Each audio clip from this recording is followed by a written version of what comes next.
First article जो कि आपने द हिंदू, इंडियन एक्सप्रेस, जो भी न्यूज़पेपर आज उठाया, ईरान और यूएस डील को लेके है। अभी देखो ये जो मीटिंग है ना फाइनल, ये 19 जून को है। कहाँ पे कंडक्ट होगी? तो स्विट्जरलैंड, जनेवा में। ठीक है, तो जनेवा में इसका वेन्यू है। अभी फ्राइडे को होगा डिसाइड कि ये फाइनली डील साइन होनी भी है या नहीं। अभी लड़ रहे थे, एक तरफ यूएस था, दूसरी तरफ ईरान था, यूएस के साथ इजराइल था, तो ये सारे आपस में लड़ाई कर रहे थे। अब देखो यहाँ पे ना 3 बढ़िया से कॉलम्स बनाना, इसको फाइनल कर लो अपने पास। अब टॉपिक को, डील साइन होती है या नहीं होती है वो बात की बात है, वो फ्राइडे को ही पता लगेगा अपने को। अभी देखो आज क्या है, आज ट्यूसडे है ना, क्या डेट है आज? ठीक है, 16 जून है आज। ठीक है, 16 जून को अभी क्या बोला, यूएस और ईरान दोनों पीस डील साइन करने के लिए रेडी हैं। मीडिएटर कौन बना हुआ है? पाकिस्तान। वहां के प्राइम मिनिस्टर हैं शहबाज शरीफ। तो उन्होंने बोला कि दोनों पार्टीज यानी कि यूएस और ईरान दोनों रेडी हैं कि जो भी मिलिट्री ऑपरेशन हमारा चल रखा था उसको हम पॉज कर देंगे, सीज कर देंगे, मतलब दोबारा से कंटिन्यू उसको नहीं करेंगे, डिसकंटिन्यू कर रहे हैं। ठीक है, ये चीज इन्होंने बोल दी प्राइम मिनिस्टर ऑफ पाकिस्तान ने। एंड दूसरी चीज, अब देखो यहाँ पे मैंने यूएस लिखा और ईरान लिखा है, कंट्री मिसिंग है, इजराइल। देखो इजराइल के सपोर्ट में था यहाँ पे यूएस, पर यहाँ पे जो 2 पार्टीज की बात हुई है वो यूएस और ईरान को लेके बोला गया है। इजराइल का स्टांस इस बार थोड़ा सा डिफरेंट है। एक तरफ इनकी डिफेंस मिनिस्ट्री ने स्टेटमेंट दी है और दूसरी तरफ खुद प्राइम मिनिस्टर जो कि बेंजामिन नेतन्याहू है उन्होंने भी स्टेटमेंट दी है। प्राइम मिनिस्टर ने बोला कि हम तो अभी स्ट्रगल कर रहे हैं। ठीक है, स्ट्रगल बोल दिया एक बार तो ऑब्वियस ही बात है कि ये डील साइन भी हो जाएगी। श्योरिटी कोई नहीं है कि इजराइल रुकेगा। जो वो बॉम्बार्डमेंट्स कर रहा है, लेबनान में कर रहा है, ईरान के साथ जो भी वॉर चल रखी है, ये शायद कंटिन्यू करेगा। तो ये तो स्टेटमेंट यही इंडिकेट कर रहा है ना कि हमारा जो स्ट्रगल है वो अभी भी ओवर नहीं हुआ है, अभी भी स्ट्रगल कंटिन्यूड है, नंबर 1। एंड दूसरी तरफ इनकी डिफेंस मिनिस्ट्री की तरफ से भी एक स्टेटमेंट आई, वो आई 3 लोकेशंस को लेके। 1 इज लेबनान, दूसरा है सीरिया एंड तीसरा आ जाएगा गाजा। इन 3 एरियाज में कुछ ना कुछ ऐसा एरिया है जो इजराइल ने ऑक्यूपाई करके रखा है और उनको ये बोलते हैं सिक्योरिटी जोन्स। ठीक है, ये जो सिक्योरिटी जोन्स हैं, इनकी डिफेंस मिनिस्ट्री ने बोला कि ये जो सिक्योरिटी जोन्स हमने कैप्चर करके रखी थी, इनके ऊपर कंट्रोल भी हम ही रखेंगे। तो दोबारा से क्या इंडिकेट कर रहा है कि पीस डील कुछ नहीं है इनके हिसाब से, ये उसके फेवर में पूरी तरह से नहीं है। अब ये जो लेबनान वाला पार्ट है, जस्ट ये इजराइल वाला पार्ट, इसके सिर पे लेबनान बैठा हुआ है। लेबनान का जो साउथ वाला पार्ट है, यहाँ पे एक रिवर आती है, लितानी रिवर, काफी फर्टाइल एरिया इसके आसपास आपको मिल जाता है। अब लेबनान में ही एक प्रॉक्सी ग्रुप है जो कि एक्सिस ऑफ रेजिस्टेंस का पार्ट है।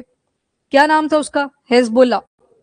हेजबुल्ला ने पूरी तरह से इस मेमोरेंडम ऑफ अंडरस्टैंडिंग को सपोर्ट करा है, मतलब उनके हिसाब से ये पीस डील साइन हो जानी चाहिए। ये हेजबुल्ला की स्टेटमेंट आई है। ये तो हमने देख लिया पॉलिटिकल स्टांस, किसने येस करा किसने नो करा। अब आते हैं मेन मुद्दे जो इस पीस डील के दौरान बोले हैं कि हम साइन करेंगे। तो नंबर 1 आपको पता लग गया कि यहाँ पे जो मीडिएटर है, जो मध्यस्थता करवा रहा है दोनों के बीच में, वो आ गया पाकिस्तान। उनके प्राइम मिनिस्टर आ गए शहबाज शरीफ। तो उन्होंने बोल दिया कि दोनों मिलिट्री ऑपरेशन को एंड करने के लिए रेडी हैं। अब आते हैं मेन पॉइंट्स के ऊपर। Number 1 is straight of Hormuz. अभी मैप पे भी आप सारा देखोगे तो एक तो रीजन यही था, स्ट्रेट ऑफ हॉर्मुज। ये जो स्ट्रेट ऑफ हॉर्मुज है, लगभग 20% जो वर्ल्ड का पेट्रोलियम और ऑयल है उसके ट्रेड को कंट्रोल करता है। तो इसी के ऊपर ब्लॉकेड किसने लगा रखा था? ईरान ने। तो पीस डील के दौरान ईरान ने बोला कि जो स्ट्रेट ऑफ हॉर्मुज के ऊपर मैंने ब्लॉकेड लगा रखा था उसको मैं लिफ्ट कर दूंगा, यानी कि हटा दूंगा।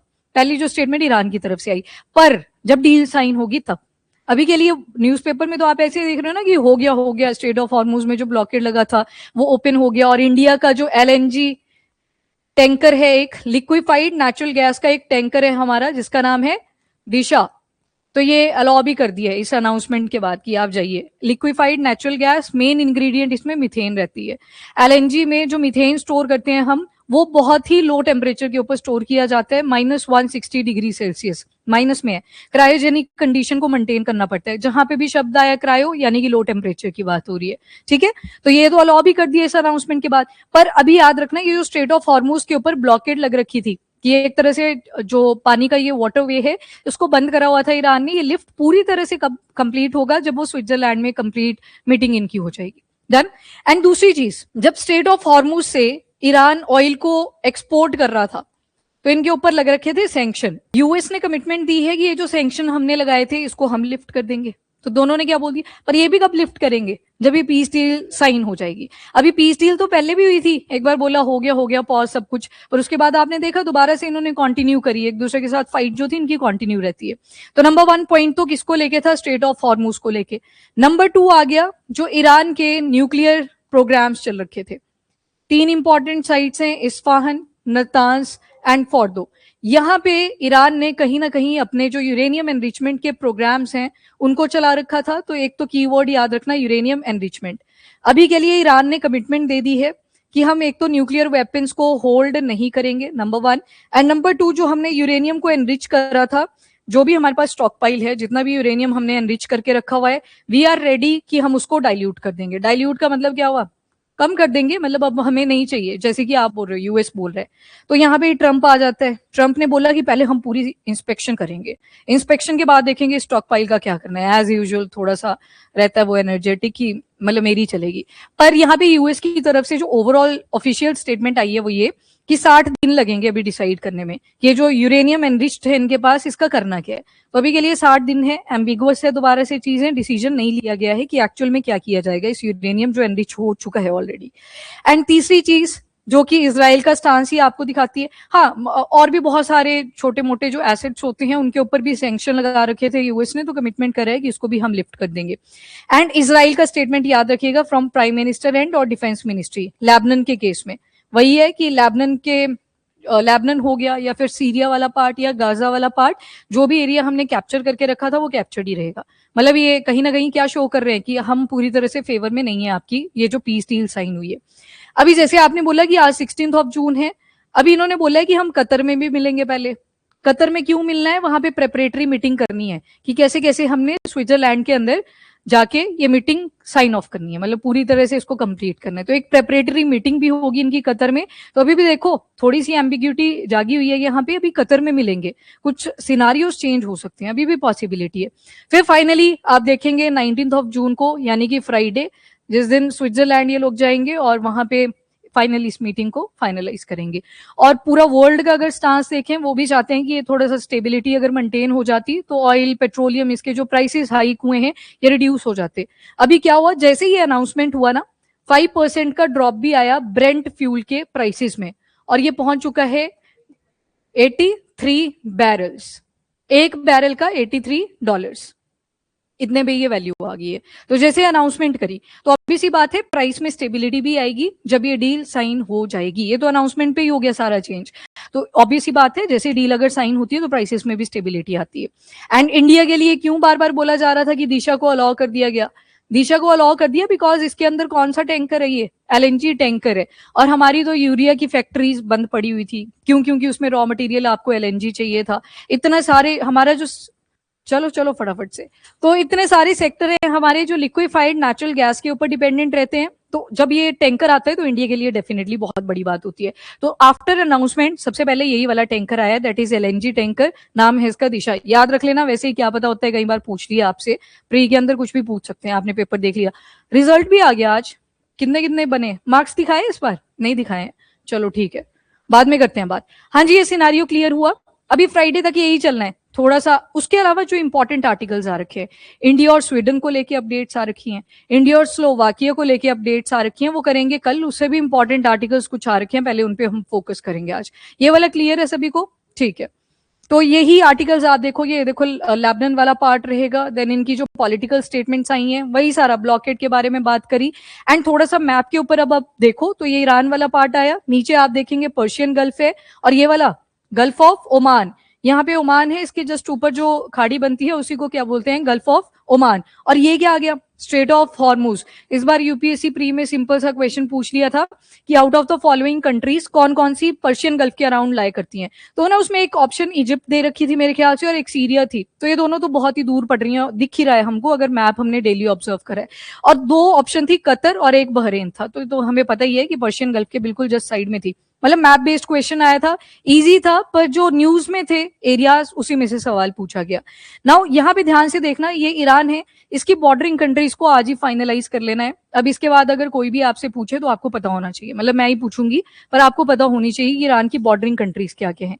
सबसे पहले पैटी याद रखना है, पी से पाकिस्तान है, ए से अफगानिस्तान है, टी से तुर्कमेनिस्तान, आगे ताई याद रख लेनी है, निर्मला ताई।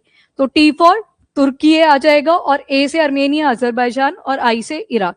कुवैत वाले पार्ट को देखोगे तो थोड़ा सा यहाँ पे स्पॉट आपको दिखेगा जो गैप को इंडिकेट कर रहा है, तो कुवैत के साथ लैंड बॉर्डर ईरान का नहीं लगता। तो एक आ गया पाकिस्तान, अफगानिस्तान, तुर्कमेनिस्तान, अर्मेनिया और अजरबैजान इकट्ठे आएंगे, ये भी कॉन्फ्लिक्ट में बन रखे थे। देन तुर्की है और नीचे वाले पार्ट में आ जाएगा इराक। एक तो ये आपने याद रखे हैं कि बॉर्डरिंग कंट्रीज क्या है। तो ईरान का डन सभी को। चलो जी, नेक्स्ट है स्टेट ऑफ हॉर्मुज के अंदर, ये थोड़ा लैंग्वेज को इग्नोर करना, ये इग्नोर इसलिए करना है क्योंकि हाँ, तो अभी के लिए इग्नोर करो, जो आपकी काम की चीज है वो यहाँ पे आपने देखनी है। अब देखो, जब स्टेट ऑफ हॉर्मुज वाले पार्ट को आप देखोगे, यहाँ पे छोटे छोटे मिलिट्री आइलैंड्स भी हैं जो एक तरह से किले की तरह एक्ट करते हैं फॉर ईरान, मतलब ईरान को सेफ्टी प्रोवाइड करते हैं। सबसे पहले टॉप पे जाओगे तो हॉर्मुज के ही नाम से एक आइलैंड है, दैट इज हॉर्मुज आइलैंड।